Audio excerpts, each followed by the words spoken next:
Hai semua, kembali lagi di Alvin Koketil Maca. Oke, udah lama sekali aku nggak update tentang perburungan ya, perbinatangan tepatnya. Jadi banyak bahas tentang olahraga agresif skate ya. Ini aku mulai sedikit-sedikit mau bahas tentang burung lagi, free flyan. Tentang free fly lah. Aku sedikit mau bahas lagi. Ini ada maca, mong parakit atau Quaker parrot. Orang bilangnya bisa berbagai macam bahasa ya. Ada yang bilangnya Quaker parrot, ada yang bilangnya mong parakit. Karena kenapa bisa dibilang mong? Karena ada beberapa yang bicara bahwa dia itu mirip pakai jubah. Makanya ada yang bilang mong parakit kayak Shaolin gitulah. Itu katanya gitu ya, jubah-jubah di Shaolin. Entah juga ya, tapi kebanyakan kalau di Amerika bilangnya bukan mong ya, tapi Quaker parrot. Aduh, dia kencing dia. Tunggu. Aku lap-lap dulu. Kencing. Jadi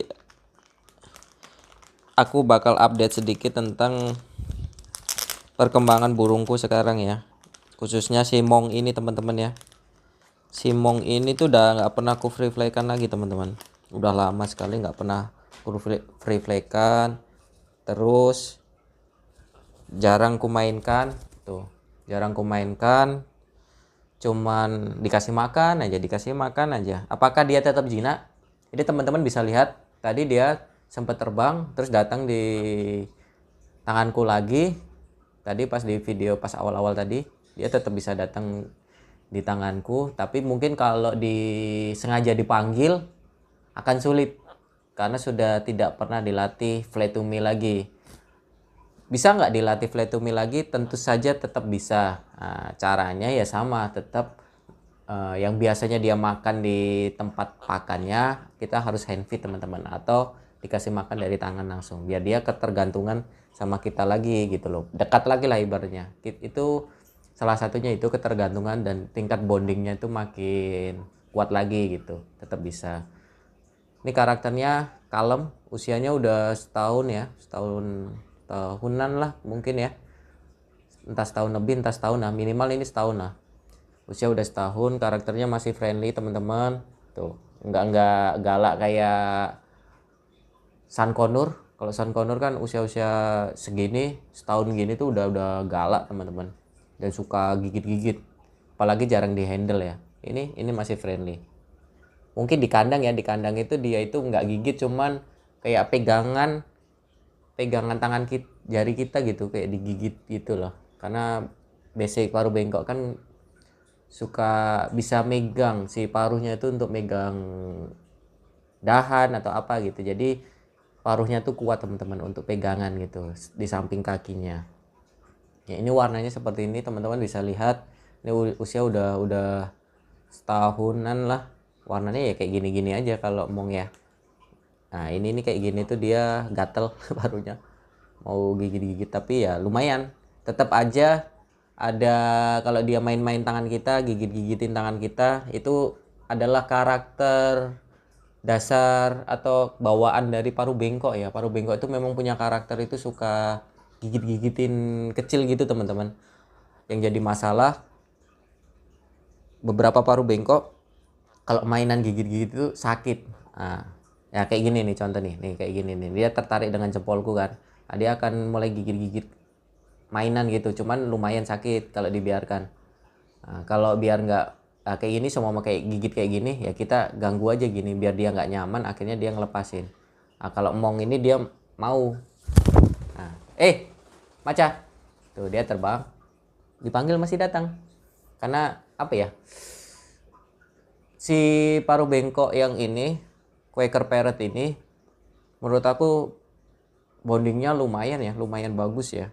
Walaupun aku nggak pernah interaksi selama ini, cuma ngasih makan terus ngajarin talking, paling gitu-gitu aja. Ngasih makan pun udah dicepuk dan nggak pernah dilatih free fly, tapi dia masih mau dipanggil. Tapi kondisinya indoor ya teman-teman ya. Jangan coba-coba kalau jarang di handle, kita mainin di outdoor. pasti dia ke distract karena udah nggak terbiasa dengan lingkungan di luar, pasti ke distract bakal bablas. Aku berani jamin pasti risiko bablasnya itu lebih tinggi atau escape-nya. Nah, kalau mau dilatih ya latih indoor dulu. Ini memang sengaja nggak ku mainin lagi. Memang untuk ya main-main di dalam rumah aja karena dia lebih fokus ku latih talkingnya teman-teman. Sebenarnya dulu tuh mau kulatih untuk ngetrik, cuman waktuku nggak ada ya untuk ngelatih triknya. Jadi dia kulatih talking. Coba ya, dia mau nggak ya kalau di tangannya? Inayo, Inayo, Inayo. Halo, halo, nggak mau dia, bengong malah. Halo, halo, halo, halo, halo, nggak mau ya. Karena nggak terbiasa aku bawa keluar. Biasanya kalau mau dia itu udah bisa bilang halo, terus manggil anakku yang namanya Inayu, dia udah bisa manggil itu aja sih kayaknya kalau nggak salah yang kulatih dua kata itu aja.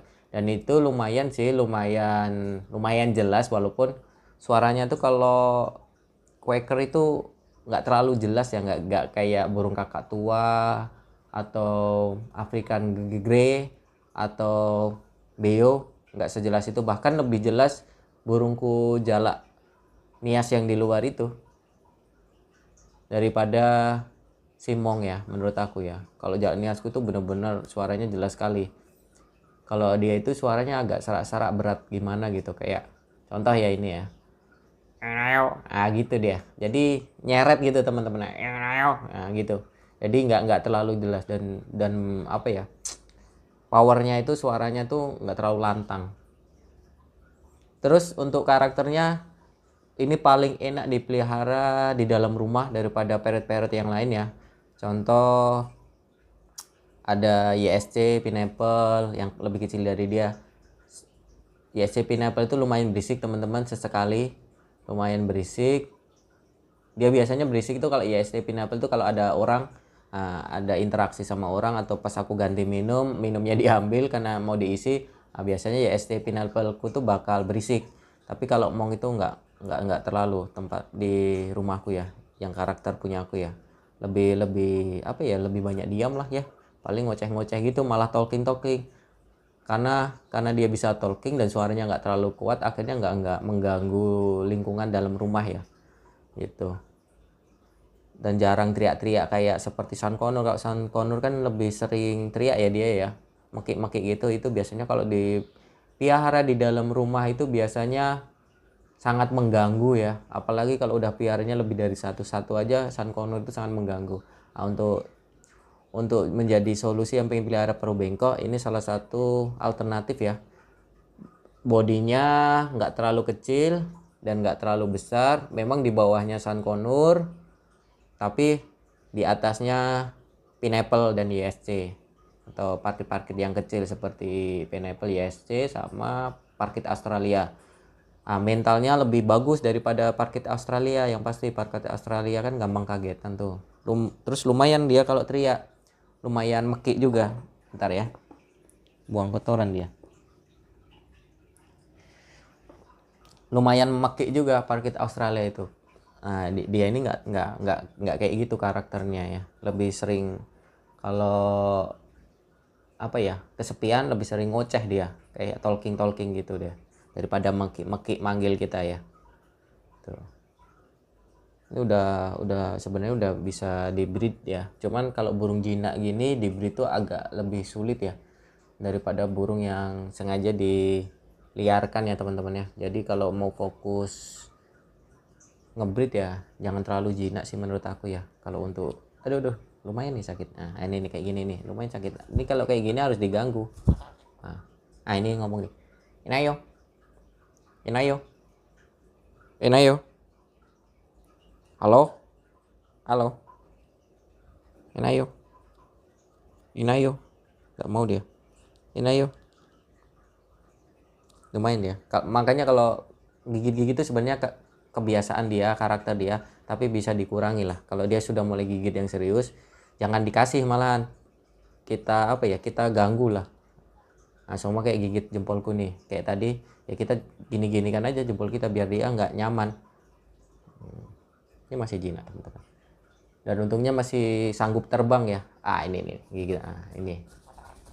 Ini ayo.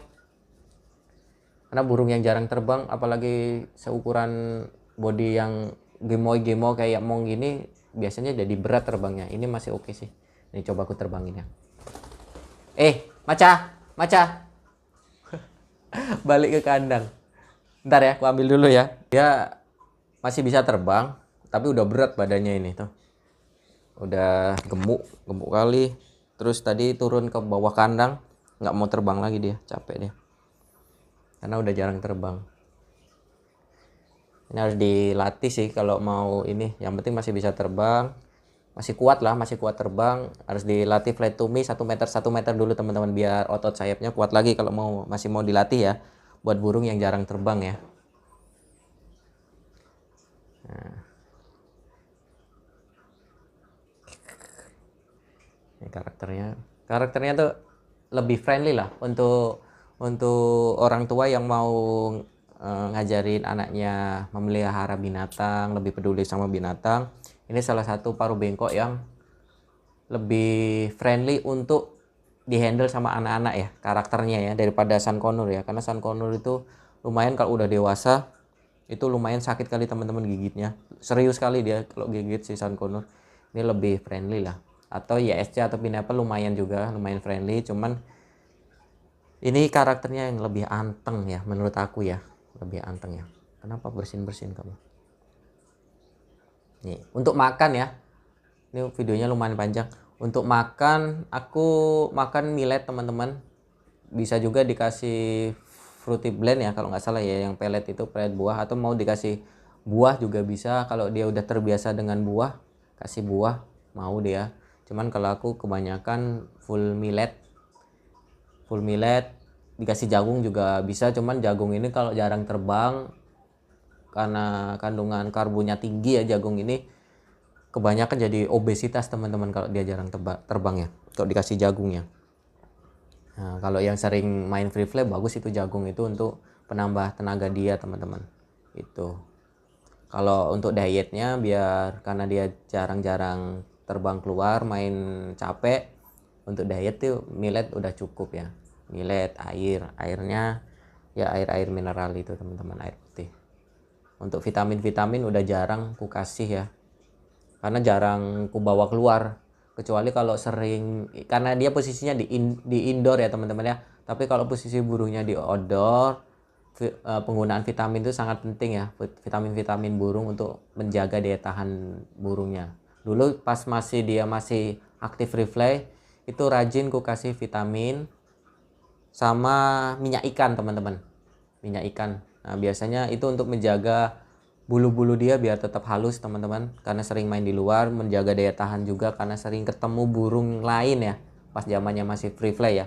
Karena kita nggak tahu burung kita sehat, tiba-tiba burung teman kita atau orang lain itu bawa virus, akhirnya burung kita sakit. Nah kalau dia daya tahannya bagus ya, biasanya lebih sulit untuk terinfeksi virus ya gitu. Nah ini agak bersin kenapa dia? Hai. Oke, mungkin itu aja. Nanti di konten selanjutnya bakal ku update tentang binatangku yang lain. Mungkin masih ada YSC, Pineapple, terus merpati, iguana masih ada. Jadi kalau ada yang bang masih free fly nggak, sebenarnya masih juga. Cuma free fly-nya ya main-main di dalam rumah teman-teman, karena udah nggak ada waktu ya aku untuk keluar bawa mereka kadang, karena cuaca juga hujan terus. Oke, mungkin itu aja. Semoga kontenku bermanfaat, bisa menginspirasi yang lagi mau milih-milih piara parrot ya. Semoga bermanfaat, itu aja lah. Oke, bye bye. Bersin dia. Kenapa bersin?